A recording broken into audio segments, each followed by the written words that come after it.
Kita mengakui daripada segi kependudukan ataupun demografi, Malaysia adalah sebuah negara berbilang kaum. Tetapi apabila konsep berbilang kaum itu dijadikan falsafah negara, maka Melayu dan Bumiputera itu bukan lagi menjadi bangsa teras. Di atas kefahaman sedemikian, maka orang Melayu didesak supaya menyatakan sama ada mereka Malay first ataupun Malaysian first, atau sama ada kita seanggap diri kita Melayu ataupun Malaysian dahulu. Apabila kita katakan kita Malay first, maka kita akan dikecam sebagai racist dan tidak bersemangat kebangsaan. Pertamanya, soalan sedemikian adalah satu penghinaan kepada orang Melayu sebagai bangsa yang membuka dan meneroka negara ini. Keduanya, Melayu dan Malaysia itu satu penyatuan. Malaysia itu wujud kerana Melayu, dan jika dia orang Melayu maka dia adalah rakyat Malaysia. Konsep Melayu sebagai bangsa teras diabadikan melalui perlembagaan menerusi perkara 153. Setelah terbentuknya Malaysia, maka Bumiputera Sabah dan Sarawak turut dimeterai sebagai bangsa teras Malaysia secara keseluruhan, dan bangsa teras itu untuk Sabah dan Sarawak. Perkara 153 ini adalah ingatan serta satu peruntukan untuk memastikan semua rakyat Malaysia menerima bahawa Melayu Bumiputera itu bangsa teras, dan ini diterjemahkan dengan meletakkan bahasa Melayu itu sebagai bahasa kebangsaan, dan agama Islam itu agama persekutuan serta raja-rajanya berbangsa Melayu. Ini dipersetujui oleh kaum-kaum lain kerana mereka mahu mengekalkan identiti mereka yang berkait dengan negara asal nenek moyang mereka sehingga ke hari ini. Ini berlaku kerana mereka juga tidak menerima konsep di mana bumi dipijak, di situ langit dijunjung. Walaupun orang Melayu telah memperlihatkan sifat murah hati dan menerima mereka menjadi rakyat Malaysia, mereka masih ingin mengekal identiti mereka dengan negara asal mereka. Malahan mereka menubuh parti-parti politik berasaskan kaum negara asal mereka, dan ini berlaku sejak sebelum merdeka lagi. Begitulah sikap perkauman mereka yang mahu membeza diri mereka dari penduduk asal dan masih mahu dikaitkan dengan negara asal mereka, dan bukan negara yang telah memberi mereka kerakyatan dan tempat mereka meraih kekayaan yang berlipat ganda. Itulah tujuan Lee Kuan Yew apabila menonjolkan Malaysian Malaysia. Maksud tafsiran dan tersuratnya adalah untuk mengambil alih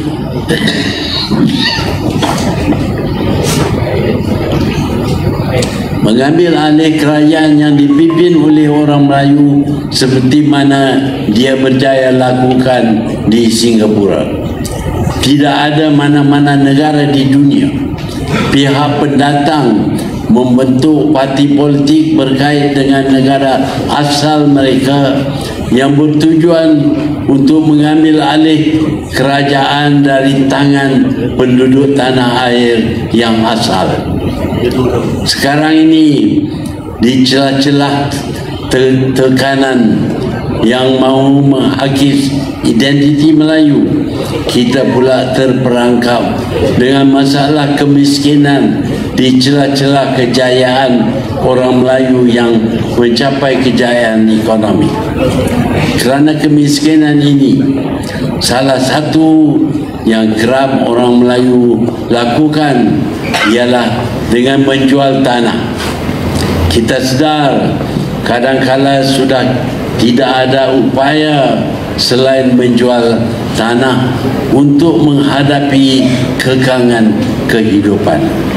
Tetapi percayalah bahawa apabila tanah sudah bukan milik kita, seberapa banyak peruntukan perlembagaan yang menyatakan bahawa tanah ini adalah tanah air kita, ia tidak akan membawa makna. Tuan-tuan dan puan-puan, ancaman terhadap kedudukan Melayu sebagai bangsa teras datang daripada pelbagai sudut dan kebanyakannya kerana kelemahan kita sendiri. Dari segi politik, perpecahan kita telah menyebabkan kita lemah dan kurang berupaya mempertahankan kedudukan kita. Apabila kita bercakap mengenai perpecahan, kita akan melihat perpecahan parti politik semata-mata. Benar, perpecahan parti-parti politik menyumbang kepada perpecahan tersebut. Tetapi kita telah lihat bagaimana kaum-kaum lain yang berpecah secara parti politik masih kekal bersatu mempertahankan kepentingan kaum mereka, umpamanya isu berkaitan bahasa, sekolah, perniagaan dan lain-lain. Perpecahan mereka adalah dari segi bagaimana untuk mencapai kepentingan dan objektif mereka, dan parti politik manakah yang lebih mereka yakini untuk mencapai objektif tersebut. Namun daripada segi objektif dan kepentingan mereka bersatu. Sebenarnya orang Melayu telah mengamalkan sikap sedemikian semasa kita menentang Melayu Union. Saya menyaksikan sendiri bagaimana orang Melayu mengenepikan perbezaan politik, kenegerian, suku kaum, darjat dan asal usulnya untuk bersatu menentang Melayu Union, dan mereka akhirnya berjaya menyekat usaha yang bertujuan meneruskan penjajahan ke atas tanah Melayu dan seterusnya meminggirkan bangsa Melayu sebagai tuan punya tanah air ini. Hari ini parti yang memerintah Malaysia bukanlah lagi parti Melayu. Mereka sudah menyatakan secara terbuka bahawa mereka parti berbilang kaum. Benar, UMNO adalah komponen di dalam kerajaan. Perlu diingat, UMNO menyertai kerajaan setelah pilihan raya selesai dan cuma sebagai pelengkap untuk membolehkan kerajaan ditubuh. Buat pertama kalinya sejak kemerdekaan, kerajaan tidak diterajui oleh Parti Melayu, dan adalah agak kurang cerdik jika kita menjangkakan bahawa kerajaan yang dasarnya berbilang kaum akan meletak kepentingan Melayu sebagai dasar utama. Tuan-tuan dan puan-puan, umur saya sudah melangkau satu abad. Mungkin ada yang merasakan pandangan saya sudah tidak relevan. Terserahlah kepada penilaian masing-masing. Namun sebagai nyawa selagi nyawa di kandung badan. Saya tidak akan berhenti berusaha dan berjuang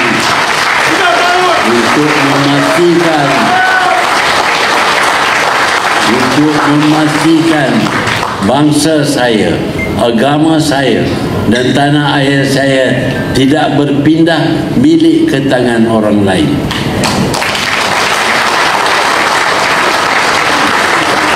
Katalah apa saja, suruh saya bersara, duduk di masjid, beribadat dan lupakan semua ini. Mana mungkin saya berdiam diri jika dulu generasi saya dan yang sebelum saya berjuang menentang Melayu Union, pengganas komunis dan neokolonialisme. Apakah saya akan bertubuh dan membiarkan saja tanah air saya dirampas dan bangsa saya dipinggir dan dijajah semula? Baru-baru ini beberapa pegawai tinggi tentera termasuk bekas Panglima Angkatan Tentera yang telah bersara menemui saya dan menyatakan kemarahan mereka melihat bagaimana negara ini digadai kedaulatannya menerusi Agreement on Reciprocal Trade ataupun ART antara Malaysia dan Amerika Syarikat, serta perjanjian ketenteraan juga dengan Amerika Syarikat. Pegawai tinggi tentera ini walaupun telah bersara tidak akan pernah luntur perjuangan mereka selagi hayat masih ada, kerana mereka adalah benteng yang mempertahankan kedaulatan negara dengan nyawa dan tubuh badan mereka. Apakah kita yang tidak perlu menggadai nyawa untuk mempertahankan kedaulatan negara tidak sanggup bersuara dan menentang pengkhianat-pengkhianat yang sanggup menggadai negara ini demi kepentingan kedudukan mereka? Tuan-tuan dan puan-puan, ada pengkhianat bangsa dan negara yang terus mempertahankan ART ini, sedangkan rata-rata pemikir-pemikir di dalam negara termasuk yang bukan Melayu sedar bahawa perjanjian ini menggadaikan kedaulatan kita. Ada di kalangan pengkhianat ini yang dengan bongkak menyatakan bahawa Malaysia telah menetapkan garisan merah yang tidak boleh dilanggar oleh Amerika Syarikat di dalam perjanjian tersebut, terutama berkaitan dengan kepentingan Melayu Bumi Putra. Kenyataan ini langsung tidak masuk akal. Sejak bila Amerika Syarikat ambil peduli kepada apa juga syarat dan garisan merah yang ditetapkan oleh negara lain? Ketetapan oleh Pertubuhan Bangsa-Bangsa Bersatu pun, organisasi paling tinggi di dunia, dilanggar dan ada kalanya dipijak-pijak oleh Amerika Syarikat. Tiba-tiba Amerika akan hormati kepada syarat dan garisan merah yang ditetapkan oleh pengkhianat Malaysia. Selagi garisan merah dan syarat-syarat itu tidak menguntungkan Amerika, mereka telah bukti zaman berzaman mereka tidak akan peduli. Tuan-tuan dan puan-puan, saya dituduh cuba menakutkan rakyat berkaitan dengan ART ini. Benar, rakyat dan orang Melayu terutamanya perlu takut dengan penjajahan semula. Dulu kita berjaya menentang Melayu Union yang cuba dipaksakan ke atas kita. Kali ini dengan cara yang sama, ART yang semacam Melayu Union kedua dipaksakan ke atas kita oleh Amerika Syarikat, seperti semasa Malaysian Union kali pertama, wujud pengkhianat bangsa yang mempertahankan British dan mahu terus kekal dijajah. Kali ini ART ataupun Malaysian Union kedua ini disokong oleh pengkhianat bangsa kita sendiri. Betul, rakyat perlu takut, tetapi bagi saya yang sebenarnya lebih takut ialah pengkhianat bangsa yang kini sedar bahawa kita tahu apa yang mereka telah lakukan, iaitu bersekongkol dengan penjajah dan membuka pintu untuk mereka menjajah kita kembali. Tuan-tuan dan puan-puan, cabaran yang kita hadapi kali ini bukan kecil, dan hanya jika kita bersatu dan bersama-sama barulah kita berupaya menentang segala usaha dan ancaman untuk menyerah kedaulatan negara kepada penjajahan baru.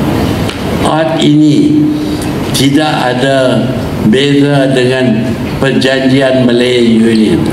Apabila kita serahkan kedaulatan, ia akan menghakis hak Melayu dan bumi putera, menggenepi kedaulatan raja-raja Melayu serta negeri-negeri yang bergabung di dalam persekutuan.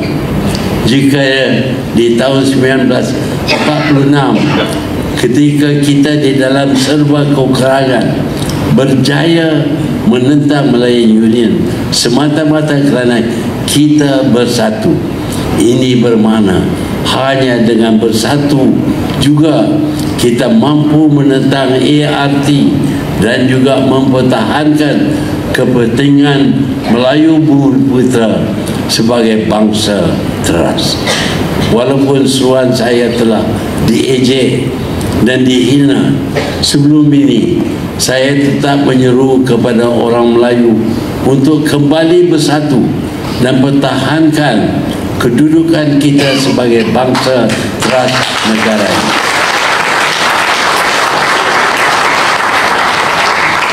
Saya tidak minta dihormati ataupun disanjung, kejilah dan hinalah saya. Saya cuma minta orang Melayu bersatu demi masa depan bangsa, agama dan tanah air. Bagi anak-anak muda, ingatlah, segala pengkhianatan sekarang hasilnya akan ditanggung oleh mereka. Sekianlah, terima kasih. Wabillahi taufiq wal hidayah. Wassalamualaikum